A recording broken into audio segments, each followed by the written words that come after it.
Selamat datang di Bingkisan Kakak, di mana saya akan bercerita tentang kasih karunia Tuhan Yesus Kristus. Pada video yang pertama ini, saya akan meletakkan suatu pondasi bagaimana kita menyikapi ayat-ayat di dalam Alkitab. Di dalam Alkitab sendiri, terdapat banyak janji-janji Tuhan kepada tokoh-tokoh Alkitab. Misalnya, janji Tuhan kepada Nuh, janji Tuhan kepada Abraham yang diteruskan kepada Ishak dan Yakub, janji Tuhan kepada Musa yang mewakili segenap bangsa Israel, dan janji Tuhan kepada tokoh-tokoh dalam Alkitab lainnya. Secara garis besar, Alkitab dibagi ke dalam dua perjanjian, Perjanjian Lama dan Perjanjian Baru. Perjanjian Lama Torah Musa dan Perjanjian Baru kasih karunia di dalam Tuhan Yesus Kristus. Dalam Yohanes 1 ayat 17 dikatakan bahwa hukum Taurat diberikan oleh Musa. Peristiwa ini terjadi di Gunung Sinai, kurang lebih 1400 tahun sebelum Yesus dilahirkan. Sejak saat itu, seluruh bangsa Israel hidup di bawah hukum Taurat.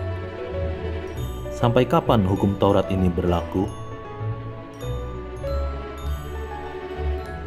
Yohanes 1 ayat 17 melanjutkan, "Tetapi kasih karunia dan kebenaran datang oleh Yesus Kristus."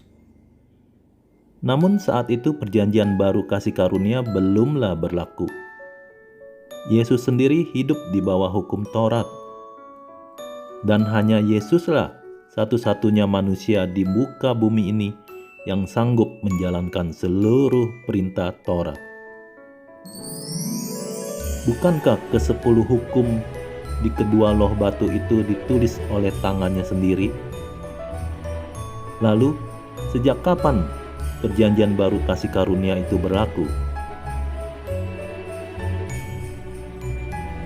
Perjanjian baru kasih karunia itu sendiri berlaku sejak kematiannya di kayu salib, di mana dia mencurahkan darahnya. Darah perjanjian baru, sebagaimana tertulis di dalam Alkitab.